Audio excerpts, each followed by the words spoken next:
Bonjour et bienvenue à toutes et à tous pour cette nouvelle vidéo. Aujourd'hui, on va tester la Head Extreme MP qui est en tamis 100 et en plan de cordage 16-19 avec un poids de 300 grammes. Et la raquette de référence, c'est toujours Matified 305S qui est du tamis 98 en 18-19.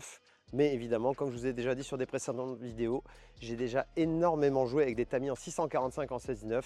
Donc ça posera absolument aucun problème. Avec Razor Soft en 1,25, tension 18 kg sur les deux raquettes. C'est parti! Allez, je commence avec ma raquette référence, la T-Fight.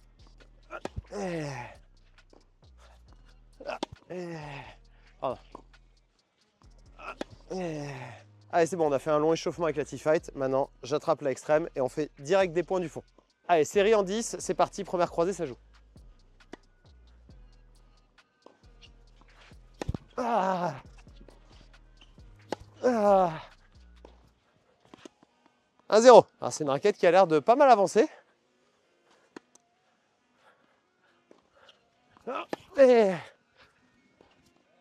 Bon, je trouve que c'est une raquette qui part moins que ce que je m'attendais.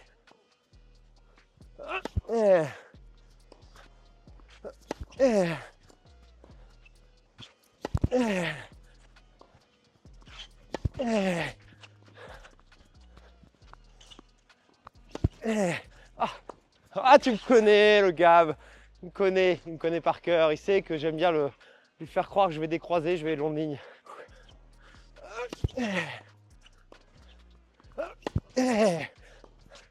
Ouais, monstrueux. Bon, c'est une raquette qui avance bien. En fait, je m'étais mis en tête, ça allait avancer de fou.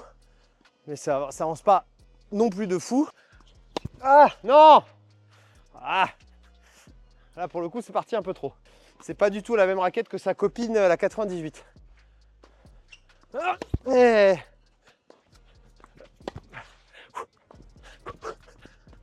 Ah, si tu veux envoyer des lattes, le Gab, faut jouer avec ça. Ouais, c'est pas bien. Part beaucoup plus que l'autre.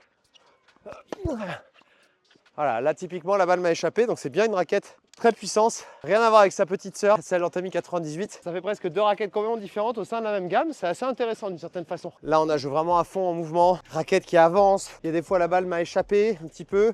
Mais c'est normal, c'est ce que j'attends d'une raquette comme ça. Je trouve que le niveau de contrôle reste très positif parce qu'il y a vraiment des profils de raquettes, enfin des modèles de raquettes dans ce type qui sont vraiment des lance-roquettes. Celle-là n'est pas forcément un lance-roquette, ça avance vraiment. Par contre, attention, on n'est pas dans la raquette contrôle, mais je trouve que c'est quand même possible de contrôler la balle. Par contre, une fois de temps en temps, clairement, la balle m'a échappé. Bon, de toute façon, je joue pas avec des raquettes avec ce niveau de puissance, donc ma technique et mon corps ne sont pas complètement habitués à ça. Mais on est là où je m'attendais à peu près qu'on soit. Un poil moins puissant. Très bonne raquette, là je peux vous dire que vous êtes un paquet à pouvoir jouer avec ça. Maintenant on va tester à la volée ce match au service. Raquette de référence, encore une fois, je reprends ma T-Fight. Je vais faire 4-5 volées avec, même si je la connais par cœur. Voilà, 5 volées ça suffit. Pensez bien que chez GOAT vous avez avec le code promo LR10 10% de réduction. Et c'est avec ce magasin que je fais ce partenariat qui me permet d'avoir toutes les raquettes à tester pour vous. Donc allez sur le site, c'est là que ça se passe. Hop.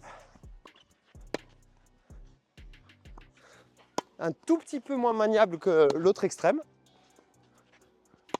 je trouve, hein. Après je peux me tromper. Là. Alors justement, si je décentre un petit peu, contrairement à sa copine, la Extreme Pro, là il n'y a pas de souci, genre ça. Et il va y avoir le test du rétro, hein. Est-ce que je vais la mettre dedans aujourd'hui? Voilà. Ding. Voilà, comme quoi je peux en mettre une de temps en temps. Allez, c'est parti. Maintenant, on fait un peu de smash. En essayant de la centrer cette fois. J'arrive pas à la centrer là. Voilà. Alors, comme souvent, sur les raquettes orientées, vraiment censées être orientées puissance et prise d'effet, je trouve qu'en haut, ça ne rend pas forcément grand chose. Parfois. Là, ça va. Mon smash avance. La balle, elle part. Le sweet spot, il est très agréable quand on la touche, mais je sais pas, je sens que... Vas-y, refais-moi une, Gab. J'ai l'impression que la raquette, elle passe tellement vite dans l'air que ma balle n'est pas lourde. C'est ça que ça me donne comme impression. Après ça, je peux pas vous le mesurer sur une machine. J'ai pas la machine pour ça. Mais ça me donnerait l'impression que je joue un peu moins lourd. Je me trompe peut-être, mais en tout cas, la raquette, elle passe très vite dans l'air. Donc ça, c'est positif, mais c'est pas exactement ce que je recherche sur ce qui est en haut. Ouais, Gab, mon partenaire qui a un ex 450 ATP, m'a dit qu'il trouvait qu'avec celle-là par rapport à l'autre extrême, il trouvait qu'avec celle-là, le rebond était peut-être plus haut, mais c'était difficile pour lui de dire. Il y a beaucoup de paramètres. Maintenant, test du service. Alors là, il est très clair que la balle va plus droit qu'avec la Extreme Pro, qui est en Tamiya 98, qui me donne une meilleure sensation à la frappe et qui plonge un peu plus, je trouve. J'ai l'impression, là je l'ai mal touché, mais j'ai l'impression que la balle fait ça. Elle va droit devant au début, avant de tomber. Je vais tester avec la Technifibre. C'est pas pareil, c'est différent. La tenue à la frappe est quand même meilleure avec ça. Avec la head, en fait, ça passe tellement vite dans l'air que j'ai pas l'impression que la balle reste assez longtemps. Je sais pas, c'est une sensation différente. En tout cas, ce qui est clair, c'est que je trouve qu'avec la T-Fight, la balle, elle plonge un peu plus. Avec celle-là, elle reste plus droit devant. On va essayer le kick maintenant. Je suis pas fou, Gab m'a dit qu'aussi, il voyait que je faisais plus de fautes de longueur au service avec celle-là et que la balle part vraiment droit. Par contre, la prise d'effet au service, elle a l'air bonne avec ça. Oui, la prise d'effet en seconde est très bonne, bien meilleure qu'avec la Pro. Je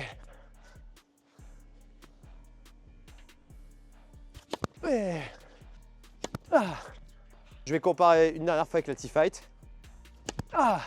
C'est une des premières fois sur des raquettes du commerce où j'ai vraiment, en dehors de ma T-Fight, une raquette qui fait gicler vraiment la balle en seconde. Vraiment très intéressante au service sur la seconde balle. En première, ça part vraiment. Donc si vous servez des premières, vous jouez avec cette raquette et vous testez au service, mettez un peu d'effet, c'est assez important. Le bilan de cette raquette, je pense que c'est une raquette qui convient à énormément de gens. Vous pouvez être 80e mondial et jouer avec, vous pouvez être 33 et jouer avec. Donc vraiment, quasiment n'importe qui peut jouer avec. C'est une raquette qui est agréable à jouer, qui est facile. En termes de puissance, je lui mettrai 4 sur 5, parce que c'est pas non plus une puissance extrême, pour le coup, sans jeu de mots. Il y a des raquettes dans cette gamme-là qui partent plus. Par exemple, moi je trouve que la E-Zone, de ce que j'ai testé, après c'était pas dans les mêmes conditions, me semblait partir plus. En termes de contrôle, je pense que c'est une raquette qui a un bon contrôle, mais quand je jouais du fond, la balle m'échappait de temps en temps. Donc je lui mettrai quand même 3 sur 5 aussi. En stabilité, j'ai rien senti d'exceptionnellement positif ou négatif. Je vais lui mettre 4 sur 5. Parce que si ça ne m'a pas choqué, c'est que ça fonctionne bien. Et en maniabilité, je lui mettrai 4 sur 5 parce que je l'ai trouvé un tout petit peu moins bizarrement agréable à voler avec, contrairement à la Extreme Pro où à la volée, bizarrement, c'était vraiment hyper rapide.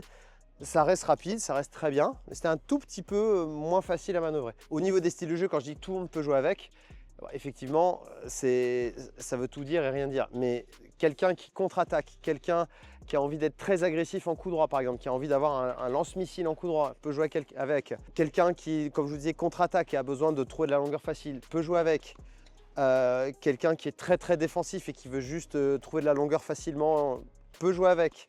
Quelqu'un qui volaille peut jouer avec. C'est vraiment une raquette pour moi qui va avec quasiment tous les styles de jeu possibles imaginables. Il faut juste que vous arriviez à la contrôler quand vous engagez à 100% dans vos frappes. C'est le critère numéro 1 pour moi. C'est une raquette très polyvalente, plutôt orientée puissance évidemment. Elle est dans la gamme des E-Zone, des Fire, des Babola Pure Drive, Pure Aero. Testez, en fait, il y a vraiment chaque raquette dans cette gamme-là a une sensation différente à la frappe. Moi j'aime bien, de toute façon j'aime beaucoup head en général, les sensations avec les heads. Pour moi c'est quelque chose d'important dans ma carrière, j'ai beaucoup joué en head dans ma vie et c'est une sensation que je connais très bien et j'aime beaucoup. Je vous remercie et moi je vous dis à très bientôt pour une prochaine vidéo.